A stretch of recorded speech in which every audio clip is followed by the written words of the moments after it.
The iMore Show is brought to you today by SoftLayer, an IBM company. SoftLayer delivers cloud built for transparency. Your business, applications, and computational workloads are unique, so you deserve cloud resources that meet your specific needs. SoftLayer is one of the only cloud providers that provisions dedicated servers and virtual servers, otherwise known as public cloud, from a single seamless platform. It's all on demand. It's all connected to the same open API. It's all connected to a global private network, and it allows you to scale your workloads up and down quickly and have ample space for your storage-intensive tasks. So here's what I want you to do. To get the opportunity to have $500 of cloud infrastructure, just visit softlayer.com/podcast. That's softlayer.com/podcast. Thank you, IBM. It is October 23, 2015, and I'm sure some Apple news happened, but all I can think about is the new Star Wars trailer. So this still is the iMore Show.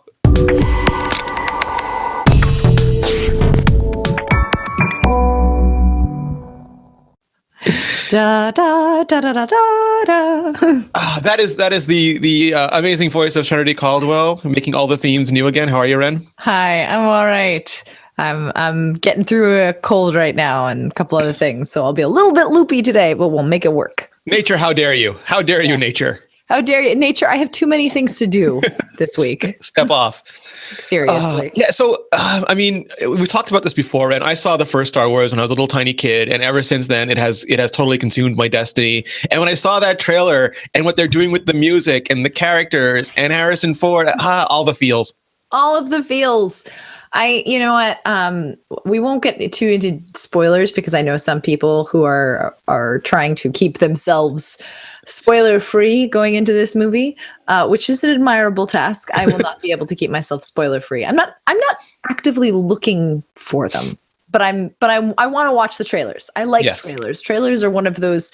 They're a special kind of art form because you have to be able to be good at telling a story that will intrigue and capture without giving away the farm. And there's two schools of thought, right? I forget if it was Zemeckis or someone said that they believe that audiences really like McDonald's because they know what they're going to get every time, and they get nervous and stressed if they don't know what to expect. So he wanted to basically show enough that you'd know what the story was in the trailer. I am not of that school of trailery. No, I want a trailer that tells a good 2-minute story, so I'm entertained for those 2 minutes and very much intrigued, but I don't want to know what the movie is about going into it. And I think that the Star Wars trailers and the teasers have been doing an excellent job at that.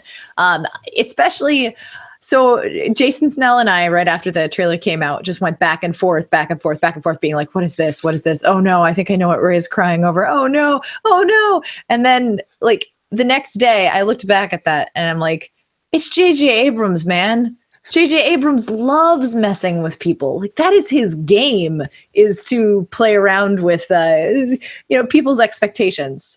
And I think that there's a lot of stuff in the trailer where I'm like, oh, it could be this. And then the more I thought about it, the more I'm like, no. J.J. Abrams is trying to make me think this so that I will be genuinely surprised and shocked when I actually walk into the movie. Well, apparently the big plot twist is that they all wake up on some planet and they don't know what's happened, and there's some spaceship that has crashed, and they have these memory flashbacks, and there might be a shadowy crate dragon somewhere. I mean, that's what I heard. We have to go back to Coruscant, Kate. Yeah. Ray. and then every week she changes identities to infiltrate some other Imperial compound. It sounds like Clone Wars. Yeah. No, I'm really looking forward to this. I love the fact that, again, not to give away too many spoilers, but it looks like our main characters are going to be Rey, badass lady scavenger, and Finn, who we don't know if he's a Jedi. We don't know what his deal is, other than, we see him in a stormtrooper outfit in the teaser. And he has a great range of costumery. Yes, exactly. He's holding a lightsaber on the poster. That's all we know. But Rey is the center of this, and that really excites me. I'm not necessarily of the school of thought of like women should be the lead in all action movies, but I really love good, like well thought out female characters. It's one of the reasons actually why I love the most recent Mission Impossible so much is that The woman in Mission Impossible 5, I think, wasn't necessarily the lead character, but she was awesome and nuanced and had her own story and was a badass fighting character. And J.J. Abrams has, consistently been very, very good to women in his stories that he chooses to take on. And so I'm really excited to see.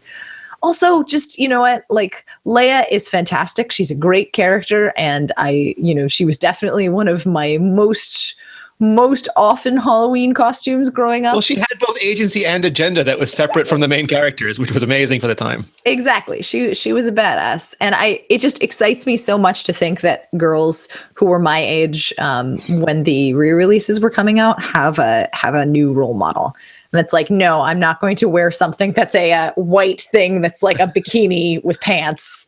I'm not going to look like Natalie Portman. No, I want to be a girl who's wrapped in Tusken Raider style clothing, yes, who has a giant badass quarterstaff and really awesome goggles. I want those goggles. And I'm kind of happy that George Lucas isn't doing it, because then all we would get is the fans really want to see Leia fight with a lightsaber. So I went back to Sonic the Hedgehog and took all the animation cues I could, and now she spins around and fights with a 3-bladed circular lightsaber. Nope, that's what the fans wanted. No. What the fans want is a great story. Yes. You know what? I'm not expecting The Force Awakens to be theatrical brilliance. That's not what I'm going into this movie for. I'm in full awareness that it's probably going to be a popcorn flick, and I'm okay with that. I would love a really solid Star Wars film that kind of did for me what the expanded universe books did for me, where it was like, this is fun, we're playing in the same world, we've got really good characters, and I'm just having a good time. And if it happens to be a great story and like really good characters on top of that, then I will be thrilled. That's what Rebels did for me. I mean, I'm really enjoying Rebels. Rebels is great. Clone Wars, I actually, I discovered that a couple of years ago after being like, prequels. But you know what? I really like Clone Wars. I love Rebels. These are both, if people haven't heard of these are the animated 3D or CGI shows that Disney is doing, which I actually highly recommend. They're really cute, and on top of that, like Avatar, they tell more nuanced stories than you would expect from a children's show, which I think is great. Yeah, no, it's all. Well, it's not entirely a Star Wars show, but we couldn't let that go, because in the middle of all the Star Wars hype, Tim Cook decided to announce Apple TV pre-orders. Yeah. So in the middle of us talking about Star Wars, we'll talk about the Apple TV too. We'll take a cue from Tim Cook. Yeah, exactly. Star Wars trailer. Hold up, Star Wars trailer. Let's talk about the Apple TV. Yeah, but it was like we were both like excited. We were talking continuously. The trailer up yet? Where is it? Can we go see it? I see Drance is just like posting all the things, and then all of a sudden Tim Cook is like, we're going to put the Apple TV up for pre-order on Monday. Surprise! We're like, Tim, hold on. Wait, we love your stuff. I'm going to let you finish, Star Wars fans, but the Apple TV pre-order announcement is the greatest thing of all time. So they gave us a day, but not a times. And everyone keeps asking us what. Traditionally, Apple has done their pre-orders at midnight Cupertino Central Time. But that's for the Apple TV is a big product, but usually they're really precise about when iPhones go in order, and they're not that precise about other stuff. No, it's more of a sort of blend of like, maybe, I think it's to give themselves some leeway too. I don't know if the Apple TV, I was having this debate with Megan Maroney on Tech News Tonight yesterday, where I'm like, I actually don't know if they're going to release it on midnight, or whether they're going to put it up just midday throughout the day, or in the morning, 1 p.m. ET. Just kind of like, yeah. Yeah, there's Eddie Q's got his finger on this big red button that says release, and he's just sitting there going, nah, I'm going to wait for Taylor to post. Yeah. Okay. Almost. Okay. Taylor Swift announces that she has an Apple TV app. I love you, Apple, but I need my Apple TV pre-order. Yeah, I'm really excited that the Apple TV has a release date and a ship date. 3.5 years later. Yeah. I know. Oh my God, Siri on the Apple TV. I'm so excited. It's great. So let's break it down. So we're going to be able to pre-order one of two models, 32 gigabytes or 64 gigabytes. Which way are you leaning, Ren? I am leaning 64. Well, for one thing, for our job, we are going to be testing a lot of apps, and the 64 gigabyte model, I talked about this a little bit last month, and Rene put up a really, really great breakdown of like, what model should you get? But essentially, individual apps are limited to a certain amount of space on the Apple TV, but that doesn't necessarily mean that you can't have multiple apps taking that maximum amount of space. So if you plan to play a lot of games, or if you want video apps that are going to have caches, you're probably going to want to lean towards the bigger model if you're planning on basically, again, caching a bunch of information. Yeah, you did a brilliant explainer on how this all works, right? I think it was right after the event. Yeah. And this is app thinning. well, yeah, and the part that I'm really, really excited about, and I'm of two minds of it, is on-demand resources.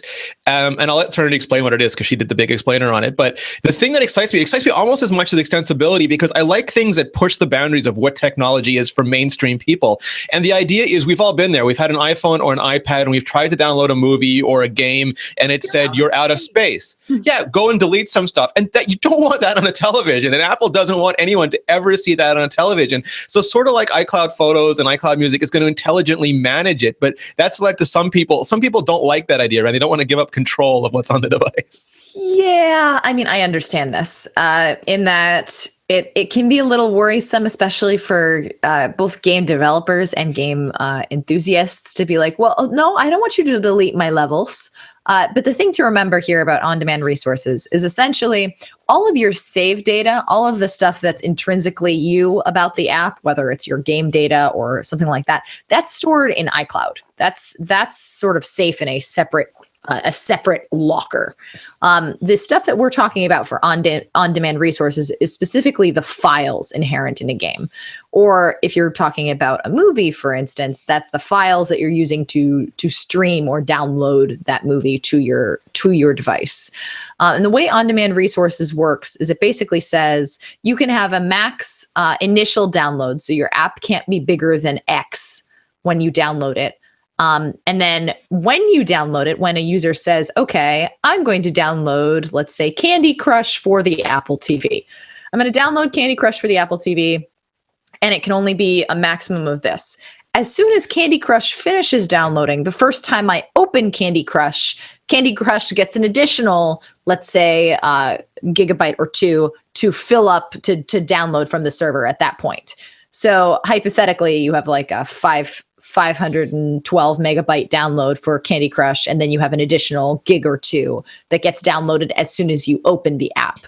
From there, you have up to a certain amount of gigabytes that you can download while you're playing the app. So additional levels. And as you do that, Candy Crush can essentially flush old data. So the let's say the 2 gigabytes you downloaded on app launch, maybe those have the first 10, 15 levels. Once those 10 levels are done, once you're finished with them, Candy Crush can essentially flush them. And while you're pulling down new and more interesting levels. Now, if you want to go back to that level, say, oh, I want to go replay level 1 because level 1 is the best or something crazy like that. Candy Crush can intelligently know that you're going to go back there and pull that data back down from the server. What app thinning allows developers to do, and on-demand resources allows developers to do, is chop these up into really tiny parts so that when you're like, oh, I want to play level 1 again, it's not a 500 megabyte download. It's like a 2 megabyte download. I'm so excited about that because I had a PS3 and it was forever update screen. They're awful. But it would update and it would do like 3 gigs for like every update. And that's I think one of the things Apple's trying to solve too is that you were just sitting there and all you wanted to do was play, and it was like 30 minutes, 35 minutes, 25 minutes, 40 minutes, 20. You're just crying. You're like, all right, by this time my friends have to go home and I've got something else to do. And this is so great because listen, your Candy Crush example, I'm downloading, it immediately gives me the first levels. I can watch the tutorial video. Once I've watched it, I can start playing those levels while it's downloading more. And it's more immediate, I think. Yeah, it is. Well, and it also saves space for people who, I don't know about you guys, but I'm very much app, game. And I'll download all of these games, and then maybe I'll play like 5 of them. Or I'll open one and I'll play like 5 levels, and then I'll be done. And for people who have that kind of sporadic attention span, or for people who just want to sample a lot before they decide, oh, I really want to play this, it allows you to hold many more apps on your television without necessarily being like, sorry, you have the 32 gigabyte Apple TV. You can only have 5 games. Too bad. Now it's like, okay, you can have maybe 15, 20 games. And then as you download more information from that game, it sort of expands and contracts space. So yeah, it's like nearline. It's a really classic computing nearline model where stuff that is recent and frequently used gets cached locally, and stuff that is older and infrequently used gets kept up on the server where it'll re-download it. So it's all available. It's just one is high performance, instantly locally available, and one is a step away on the cloud. And I understand why this is nervous, because some people just want to say, no, save this. But we're historically not very good at saving things. Like, that's why DVRs have these enormous hard drives. But I'm going to watch it one day. And because this stuff is all on the cloud, we don't have to worry about that. And I do understand, because I might want 10 episodes of something and know that they're there. But my understanding is this will only get rid of stuff when it's under storage pressure. So if you have 32 gigabytes or 64 gigabytes and you're only using 10 or 20, it'll just keep caching stuff. You won't have to worry. Download as many episodes as you want. It's when it starts to get close to being full, it'll go through and say, I need 4 gigabytes for this. I'm not going to tell you I can't do it. I'm going to find that thing you downloaded 3 months ago that you never looked at again. I'm going to just get rid of that. And if you want to download it again in the future, that's fine. But I'll give you the space to watch what you want to watch right now. And I think overall, even though we're giving up control, we're getting better optimization for it. Oh, I think we lost Serenity. So I'm going to keep going with that, and hopefully we will get her back in just a second. But yeah, I am super excited. We did just lose Serenity. We're going to try and get her back. And while we're trying to get her back, I'm going to keep going on this. So this is one of the things that I'm super excited about, the on-demand resources stuff, because it really does mean that you will be able to use much more than you would otherwise. And the systems for games and apps, that's proper on-demand resources, just like iOS. We got you back. We did. Apparently, Google Hangouts just doesn't like me anymore. I was just saying, like, they're two separate systems. The one for apps and games is like iOS style on-demand resources, where the ones for media, like TV shows and movies, is a more classic cache example. But it'll still do that, where if you download a movie and then you're like, oh, I got to show this to my girlfriend, I got to show this to my boyfriend, I got to show this to my kids, it'll still be there. It won't have to download it again. But a few months from now, you'll have to download it again. But you'll get a lot of other enjoyment out of it. And I think because you have Apple Music on it too, and photos on it too, all of this stuff just gets managed more intelligently. Yeah, I really like, we've seen for years, Apple's been kind of the leader in, you want to watch this movie? Okay, we'll download the first few minutes and then you can hit play immediately, rather than, you want to watch this movie? Come back in 2 hours. And of course, the other systems have followed up on this, and Amazon does this really well now as well. But it's just one of those things where I think Apple is in a position to do something great with apps. I know there are a couple of game developers who are a little bit concerned about the amount of on-demand resources you can pull down at a time, especially those who are relying on frameworks like Unity or Unreal Engine. Yeah. There is a fair amount of buffer that you can pull down immediately once your app is opened. I think it's like 2 or 3 gigabytes of data off the top of my head. I haven't looked at the numbers in about a month. But hopefully there will be enough to make that work, or app developers, game developers in specific, can talk to Apple and basically be like, yo, we really want to make a game for you, but we need like 1 gigabyte more so that our engine can fit there. And these are discussions that people internally at Apple have as well. Like, anytime we say this over and over again, anytime we have a discussion on the internet, they're having that same discussion at Apple. No, my hope is that the engines build that in, so that Unity and Unreal build in this, because the idea of slicing is so great. Like, again, my PS3 example, it's downloading blobs, binary large objects. All it knows is this giant binary file. And even if I only need a little bit of it, it's going to download the entire blob. With the slices, it knows I need slice 5, 7, and 32. And it just gets those. And I'm playing much faster. And if that's built into the engine system, then I think again, more work for the developers. But Apple has historically preferred making developers work than making us work. Yep, I agree. All right, I am going to take a short break, and I am going to tell you about something awesome. And that something awesome is lynda.com. Lynda.com is an online learning platform with over 3,000 on-demand video courses to help you strengthen your business, technology, and creative skills. For a free 10-day trial, visit lynda.com/iMore. Lynda.com is for problem solvers, for the curious, for people who want to make things happen. Maybe you want to master Excel, learn Word, figure out how to use PowerPoint, or Keynote, learn negotiation tactics, build a website, boost your Photoshop skills. Go to lynda.com and feed your curious mind. I was having this conversation the other day, and again, I recently moved from GarageBand to Logic, and some people, not going to mention any names, maybe Chris Breen, was telling me how fantastic Audition is for doing some of the stuff that I was, leveling and noise removal and some of those things. And I have an Adobe Creative Cloud account, and I can download it anytime, but I have no idea how to use it. And it's got this classic impenetrable Adobe interface. And just go to lynda.com and look for these things. And what's great is that you don't have to do an entire course. If all you want to do is a couple quick things, you can get answers to those immediately. You can absolutely do the full course, but you can just search for a question and find an answer. And that's where the huge value comes from me, because nobody has enough time to learn everything anymore. But you can find out just what you need to know. It's like, instead of on-demand resources, it's on-demand learning. It's magnificent. You can stream thousands of video courses. You can learn at your own pace. You can browse course transcripts. You can take notes. You can refer to them later. You can watch on the go, on your iPhone, on your iPad, on your Android device. You can create and save playlists of courses that you want to watch. You can customize your learning. You can do everything. If the people who made all this cool Apple technology made learning technology, this would be what they made. So here's what I want you to do. Your lynda.com membership will give you unlimited access to training on hundreds of topics, all for one flat rate. So if you're looking to become an industry expert, you're passionate about a hobby, or you just want to learn something new, go to lynda.com/iMore. Sign up for a free 10-day trial. That's lynda.com/iMore. IMORE. Thank you, Linda.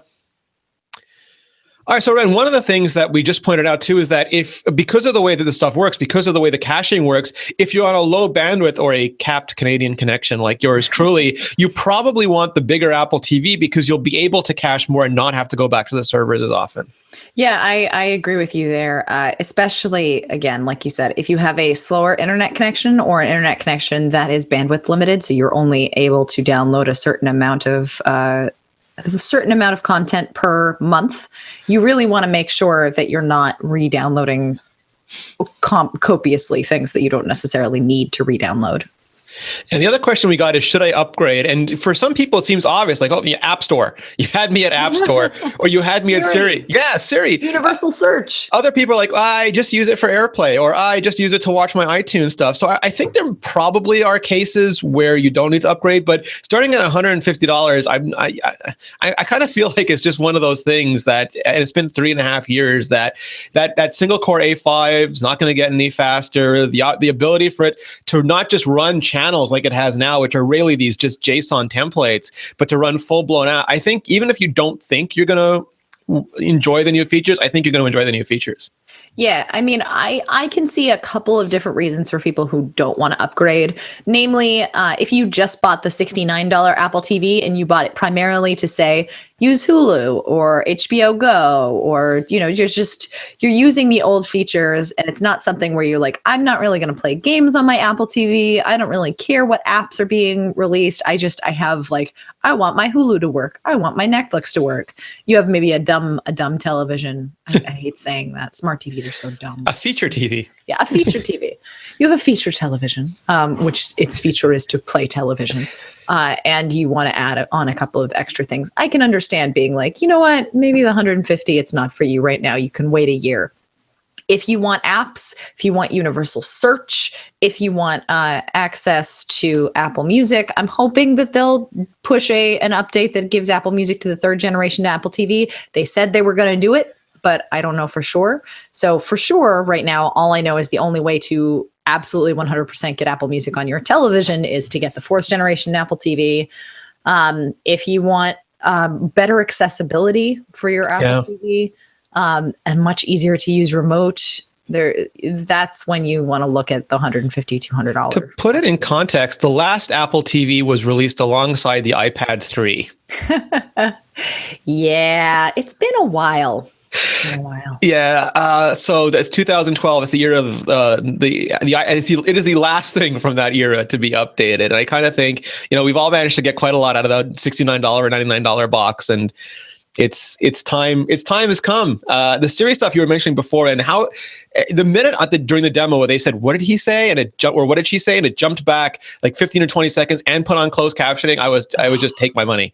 So good. So good. You know what? I can think of, I can think of use cases like that pretty much every day.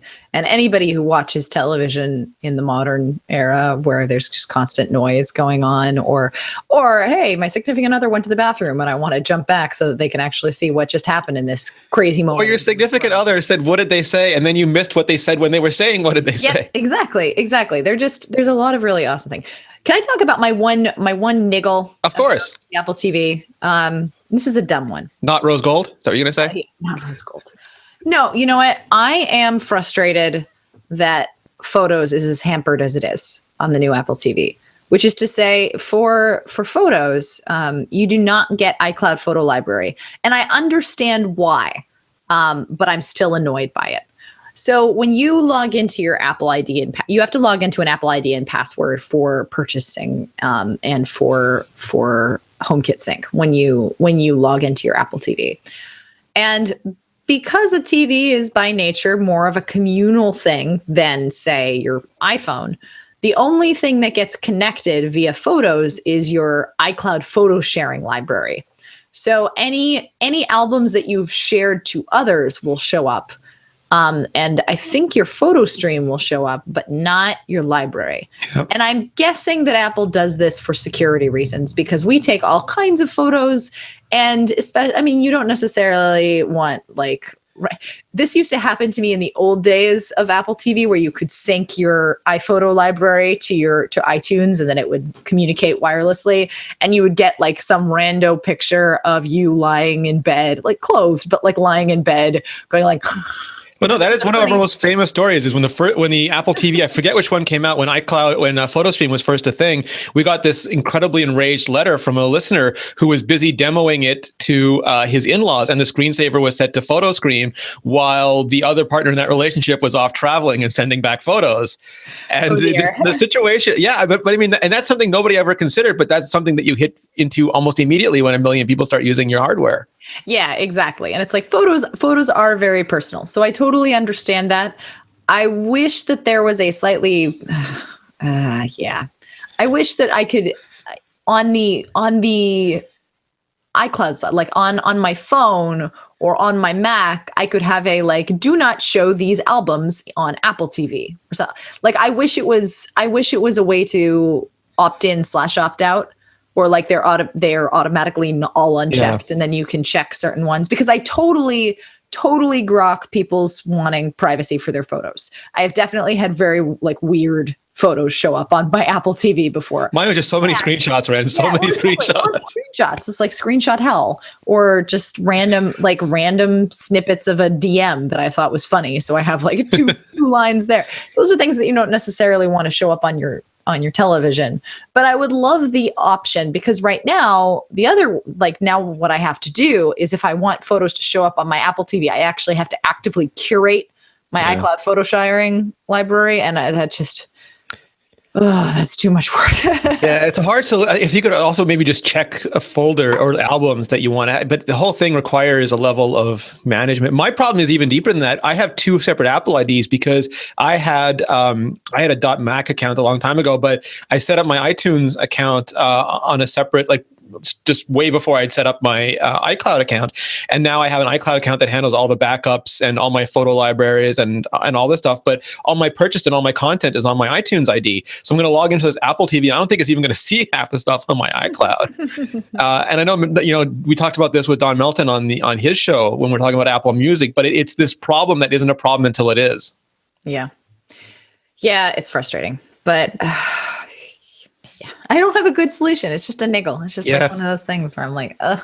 Just read our minds. I want these photos, not these photos, and do that. Yes, make this work. And we should say, speaking of Apple TV, dear app developers, if you are making an app for the Apple TV or a game, games are included in the definition of app for the Apple TV, and you would like to see it featured on iMore, or you would like us to kind of give it a whirl, please email Rene or myself, serenity@imore.com. We would love to see your apps, because this is such a new venture for Apple. I'm assuming that the App Store will have some great highlights, but also will miss a bunch of really cool things, and we would love to be able to highlight them and get really awesome TV, like apps that are built for the TV out. And there's a power word in there too, Ren. If you were on the fence about the Apple TV, there's a power word that will get you over this fence. Plex. Power word Plex. Power word Plex. Yeah, they told us they're going to be there. Yep, day one. I'm really excited. Plex, for people who do not know, is essentially a media server that allows you to host files on your computer and then play those files on. Usually, you run Plex on a Mac Mini, but if you can run Plex natively on an Apple TV, it's really exciting. And on top of that, Plex works remotely, so you can have the Plex app open on your iPad, and you can be streaming movies that exist on your iMac at home. It's a really cool service. I'm hoping mine will just run off my Drobo. It very well might. Yeah, that'll be nice. And, I just have a bunch of old stuff on there that I got in a whole bunch of different formats that I ripped off of. I have tons and tons of DVDs that I ripped. We pay a DVD tax for doing that kind of stuff in Canada. So you don't have to, you can leave me alone, MPAA. It's all nice and legal here. But because I bought the West Wing DVDs, my favorites. I watch them all the time, and they're dual-sided DVDs, which just scratch continuously. So I bought another set of them. This was before they were available on iTunes, and I just ripped them. And I said, never again. I'm not buying this $80 or whatever, $100 package over and over again. And now I have them on a Drobo, but I can't really do much with them besides AirPlay. And I'm looking forward to natively being able to just pull my Melton-sized library out of the Drobo and put it up on the Apple TV. Out of the cobwebs, yeah. No, it's going to be so great. So, again, we don't know what time it's going to be available yet. It's going to be available for pre-order on Monday, and then it'll be launched. You'll be able to get it. They'll start delivering it, and probably you'll be able to get it in stores towards the end of the week. Yep, that's my prediction. And they said that they're going to start shipping the same week, so hopefully we will also see it in stores. I think that there's going to be a lot to like about this new Apple TV. It'll be really interesting to see what developers do with it from day one. Already the emails we've been getting have me really excited. There's some really cool games, some really cool utility applications, things that I think I will actually use on the regular. The new screensavers are pretty darn cool. I was skeptical. I'm kind of like flyover. I don't care about flyovers, whatever. But someone was really awesome and collected all of them, basically scraped the movie files off. Benjamin Mayo, I think. Benjamin Mayo, thank you. And has hosted them. So if you want to see what these screensavers look like ahead of time, you can. They're beautiful. They're really, really, I think it's 4K quality video. And just this, not only, your typical, London, New York, Los Angeles, but they have some beautiful footage of Oahu and Hawaii. They have got some footage of China, just really, really pretty screensavers. And I quite like them. I think I might stick with them for a little while once I have my official Apple TV. I agree. I'm going to take one more quick break. I'm going to tell you about Red Hat. Then I'm going to come back and ask Serenity about this whole 4K brouhaha. Okay. So Red Hat, tried, tested, and trusted. Okay, so maybe it's not news that supported open source software is now widely accepted at the highest levels of enterprise computing, but the extent of adoption is probably broader than you think. And most of the open source running in elite data centers is Red Hat. And it's more than just Red Hat Enterprise Linux, too. Red Hat offers storage solutions, cloud computing, and everything you need for application development, all open source and all enterprise grade. The stats are eye-opening. Red Hat runs in every executive department of the U.S. federal government, every airline, telecom giant, healthcare company in the Fortune Global 500, the New York Stock Exchange, and every commercial bank in the Fortune 500. In fact, more than 90% of all companies in the Fortune 500 use Red Hat. I feel like going Aaron Sorkin here and saying, Canada has freedom, Belgium has freedom, just the same way they all have Red Hat. The only thing that's really surprising is how many people who a lot about technology don't know this. It's almost as if Red Hat snuck in, got comfortable, and quietly transformed the technology business without making a big fuss about it.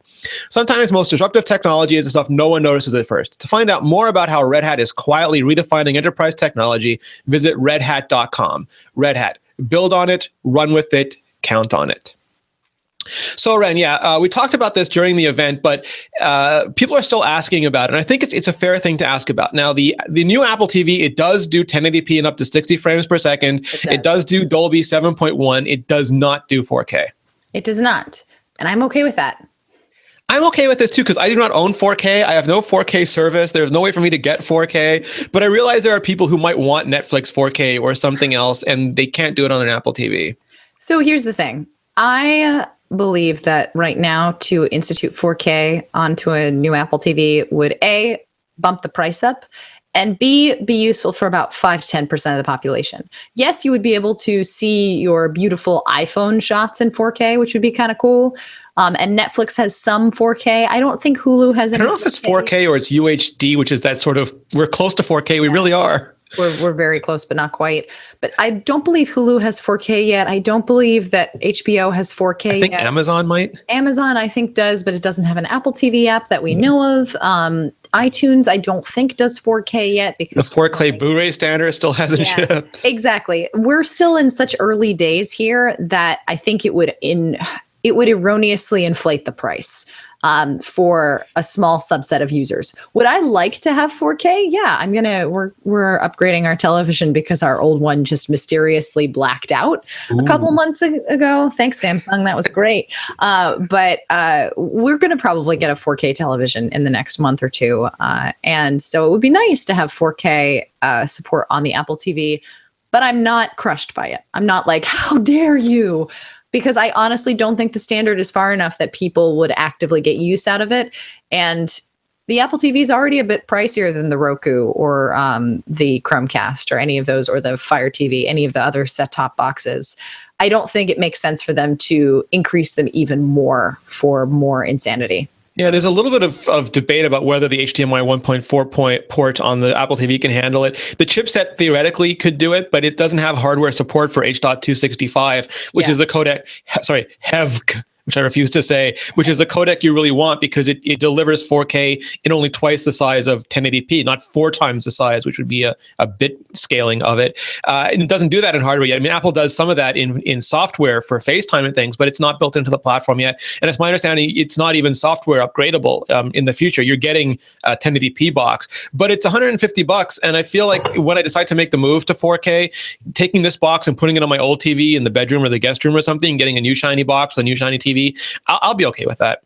Yeah, and I mean that is one option for people who are like, I don't know if I'm ready to upgrade yet. If you have your heart set on 4K, maybe wait a year. Wait a year. Wait a year, wait 2. Yeah, by next year, by the year after. I mean, like Apple's done one 6-month upgrade, but I would suspect next year at the earliest, but probably more realistically 2 years from now.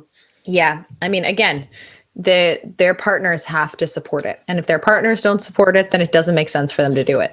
Yeah, I mean, we don't have iTunes 4K yet. Most people don't have the bandwidth. It would be necessary to stream iTunes 4K. That's another thing. Yeah, I mean, we're only just now getting to the point where we can say that most Macs are 4K Macs. Once the 21.5-inch iMac gets Retina across the board, right now it's only available at the highest level. Once that happens, I think we can start talking about 4K as a standard. Yeah, and I'm not excuse making here. I would love to have 4K because I'm a nerd and I'd like 8K, quite frankly, right now. Japan shipped that stuff. So many Ks. Because I want all the things, but the realist in me says that I would not be able to use it if I had it. So I'd be just sad. Exactly. I have 5K on my iMac and I have almost nothing except for GoPro videos I can watch on that. So sad. Yeah, well, it does make the Pluto picture look awfully nice. Oh, so great. Yeah. That's my new background is Pluto. Pluto picture. 5K Pluto is a new jam. Yep, pretty much. So again, we have a complete buyer's guide up. We're going to take an in-depth look at the Apple TV as soon as it ships. We're going to cover all the apps. So if you were getting one of them, and I think, for almost everybody, it's going to be a great upgrade. Just keep it locked to iMore and we'll have all that stuff covered. Oh yeah, we are going to have a great ultimate guide coming for you next week. So stay tuned. Sorry, I called you Siri. I mean, Serenity. We've been talking about Siri too. We've been talking about it not just for the Apple TV, which looks terrific, but for HomeKit. We lost Serenity again. I'm going to wait a minute for her to come back. But we've been using it with. I'm using it for Hue lights in the background. I was using it last week. There you are. Sorry, I was going to say you've been working on all the HomeKit stuff too. Yes, I have. HomeKit, of course, I have now. Littered my home with HomeKit devices. I've got a bunch of Hue lights. I've got a Lutron set up. I've got, what else? The Elgato Eve products. It's a HomeKit-apalooza. And so I've been writing a HomeKit Ultimate Guide which you should see actually early next week as well. We've been putting up some updated versions of setting up your HomeKit devices, being able to add extra family members to them, troubleshooting your HomeKit devices. What happens when you accidentally delete your HomeKit home? Hi, I did this week. That was a mistake. You deleted the HomeKit home where your imaginary family sharing child lives? Yeah, so my imaginary family sharing child sadly did not get deleted in this. I really wish it had, because I have no use for it. But yes, my HomeKit home sadly got deleted. Makes me sad, as I said. I was trying to log into a different iCloud account because, being a tester, I happened to run multiple iCloud accounts to do things like test. Oh, how do you add somebody to a house? And unfortunately, when I added that new iCloud login, it hadn't quite perpetrated over to the home app. And I was deleting homes, not realizing that I was still deleting it on my Serenity Mac account. No. Which led to some problems. But good news, now I can tell you how to reset all of your HomeKit devices and how to deal with what happens when you accidentally delete your HomeKit home. It's not good. Oh, yeah, no, we want to avoid that if at all possible. So keep it locked on all that. I have posted reviews now for all the Magic stuff. So if you haven't seen those yet, we have the new Magic keyboard right here. Keyboard, yeah. On the Magic train. All right, so we're going to do a quick discussion about this. We have the Magic trackpad. Magic trackpad's too wide for me. And I don't like it. The new Magic Mouse, which looked just like the old Magic Mouse, except no more battery pack. Woohoo! All right, so let's talk about it quickly. Magic keyboard. Now, Andy Anatko, friend of the show, Andy Anatko, and I had a good debate about this on Mac Break, because I love the new MacBook and I love the new Magic keyboard, and he does not. But I'm okay with it being bevel-less. I'm okay with it being small. I like the full-size function keys. I just wish it had back keys and a backlight. I understand they don't have the power capacity for backlight yet, but I'm just waiting on that. Yeah, backlight would be nice. I've gotten used to the typing pretty quickly. The lower profile is a little weird, and I definitely, the first 24 hours I had it, I was like, bang, bang, bang, bang, bang. Wait, why am I typing so loudly? Oh, I'm just not used to this. Depression. The one thing that I do not like about the Magic Keyboard is the arrow keys. I'm with Jason Snell here. I can't find my arrow keys when I'm not looking right now because I'm so used to running my fingers over and finding that little divot. So finding the right place to tab up and move around is a little weird for me. I have the opposite problem now. I've been using the new MacBook for so long that I've gotten used to it. When I went back to my MacBook Pro to do some editing, I was like, why are there divots here? My fingers are falling into these black hole divots. I like my black hole divots. Darn it. Magic Trackpad is awesome. I haven't actually force touched anything yet. I just realized. So what's with the size, Ren? You said it's a bit too wide for you? Okay, so this is weird, right? So the way that I use my force trackpad, it is right next to my keyboard. Mm-hmm. So when I go from my keyboard to my force touch trackpad, I usually take my pinky and I put it along the edge here. So I have sort of a sense of scale of where the trackpad is and how far I can move my mouse from side to side. But the problem is it's so wide now that I can still do it. I can play an octave +3 on a piano. So I have a pretty wide grip, but it feels a lot more like It feels a lot more strenuous. I'm stretching a lot more. It's frustrating. And I don't dislike it. It's not, I can probably get used to it, but my pinky is getting a lot more of a workout than it used to with my old Magic Trackpad. So I like it too. And the only thing, and I mentioned this in my review, and people made fun of me. They were mean to me about it, that it's very white again. It is very white. The old one was aluminum.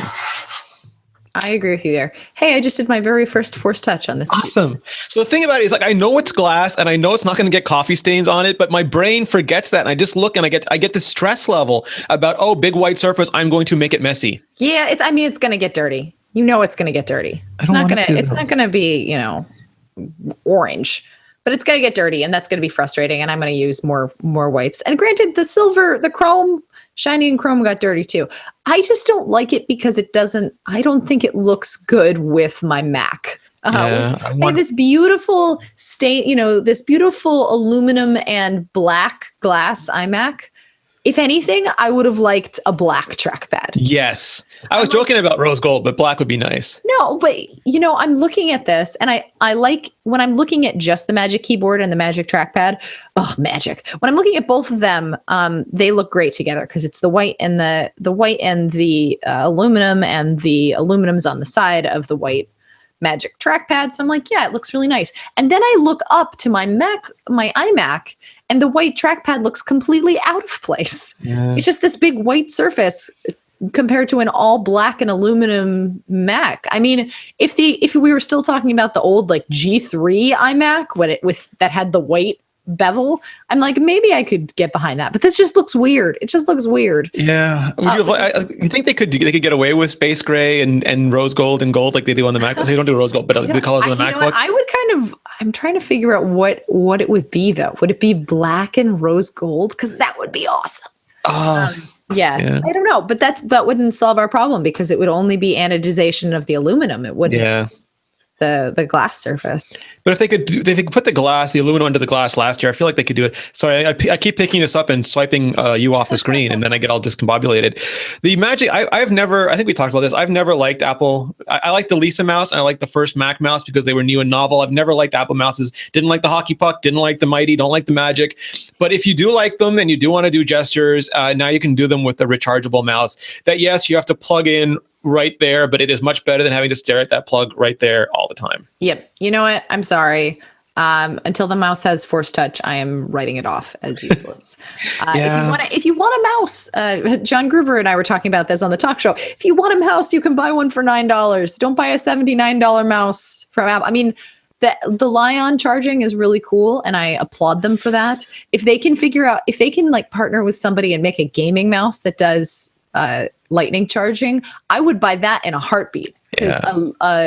Especially like I'm waiting for a couple of years down the line when we have a Force Touch gaming mouse that's lightning compatible, because you wouldn't be able to hear the click because the click doesn't exist. It would be great. But for now, I have absolutely no desire to buy an Apple branded mouse.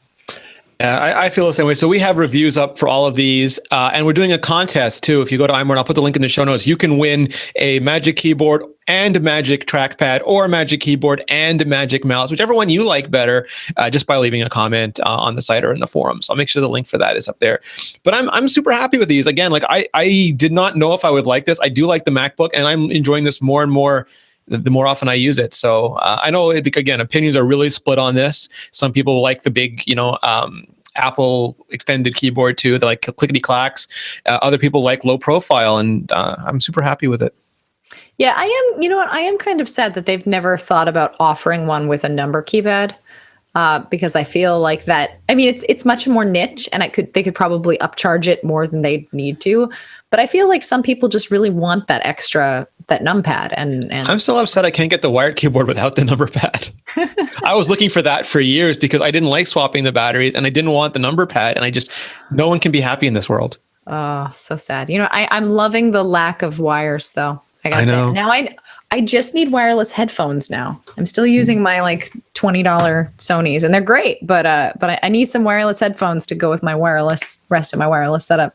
The thing I like about the wireless so much is because the iMac doesn't really move. So when I want to leave, a couple times I've just taken the keyboard with me, and then you plug it into the iPad. You don't plug it in, but you Bluetooth hook it up to the iPad. It'll work great. Bring it home, plug it right back in the Lightning cable for 2 seconds. It's repaired with your iMac, and you're good to go. Mm-hmm. And that's like you can't really do that with a plug-in keyboard with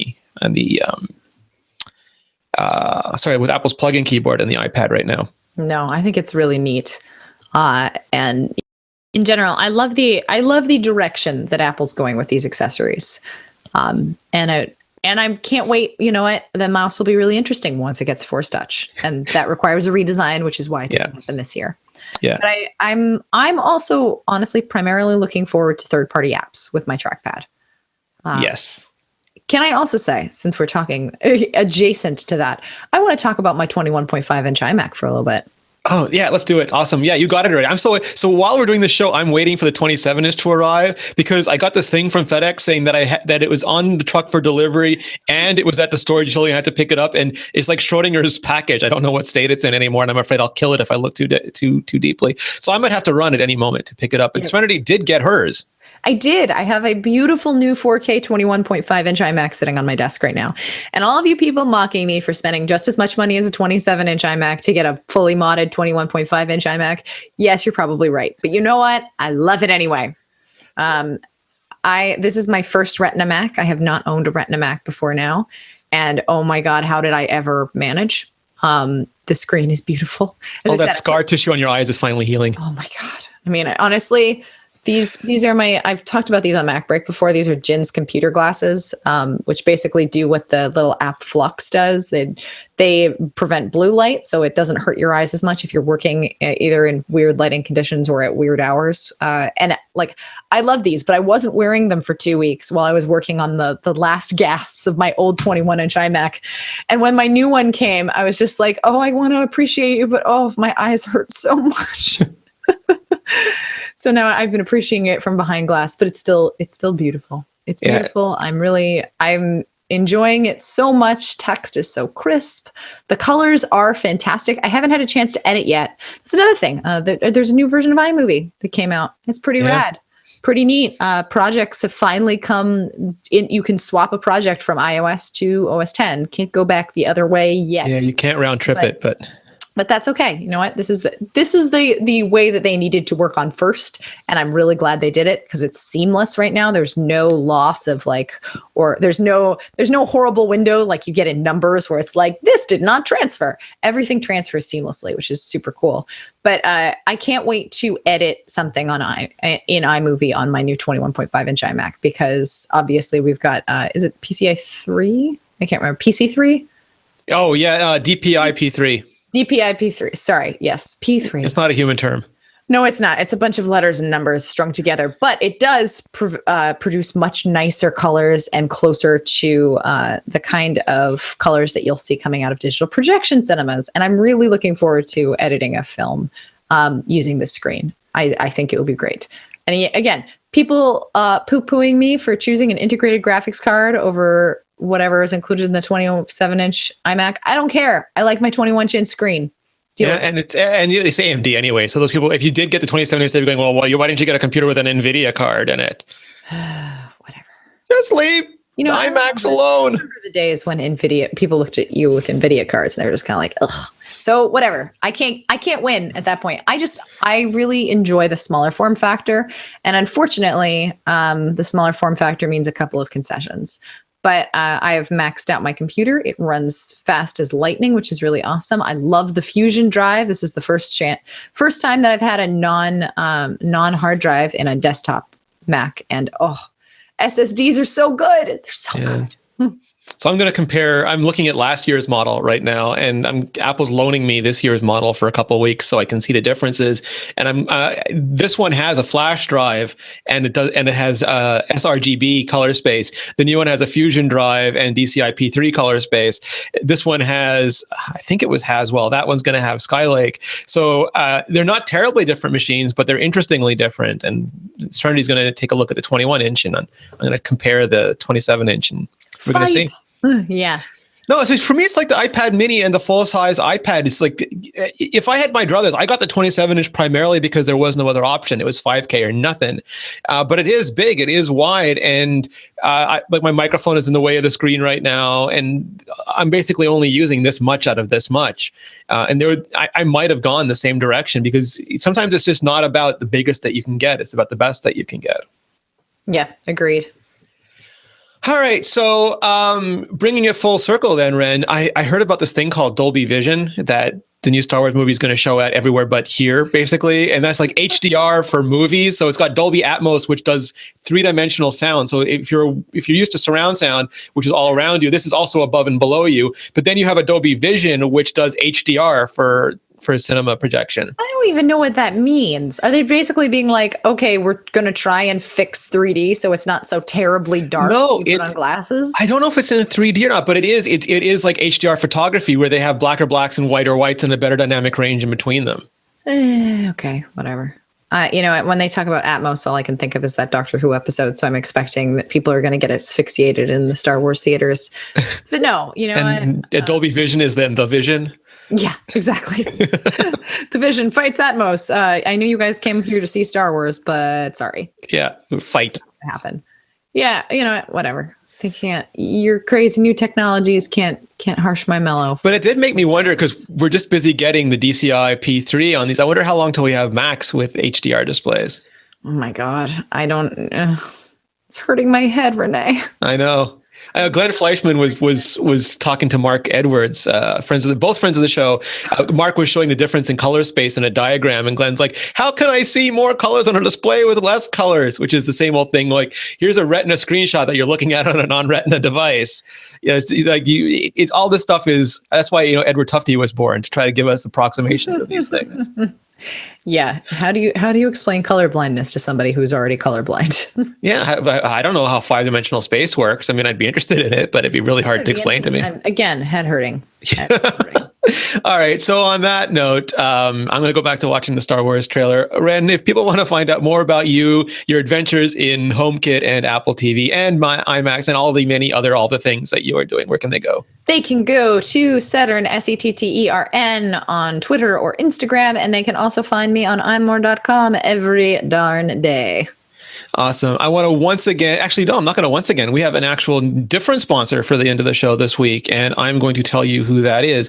That is Ventured. If you enjoyed today's episode of the iMore Show, you might want to check out another awesome podcast. It's called Ventured, a series produced by iconic venture capital firm Kleiner Perkins, who has invested in Google, Amazon, Twitter, and Uber. The Ventured podcast takes a close look at some of the fastest growing tech trends in Silicon Valley, as well as behind the scenes interviews with tech giants from companies like Netflix and Google. You can find the show by searching Ventured on iTunes or SoundCloud.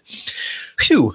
You can find me at Rene Ritchie. You can find all of us at iMore. If you haven't already, please go to iTunes. Please leave a review. Please leave a rating. It helps iTunes know that you like the show, and that gets them to feature us, and more great people like you can find the show, which is always terrific. If you want the video version, it's available at youtube.com/iMore video. And with that, Serenity, I'm going to try and figure out whatever bar that iMac is really spending the rest of its day in and track it down. Godspeed. We'll see everybody next week. Thanks, guys. Bye-bye. Bye.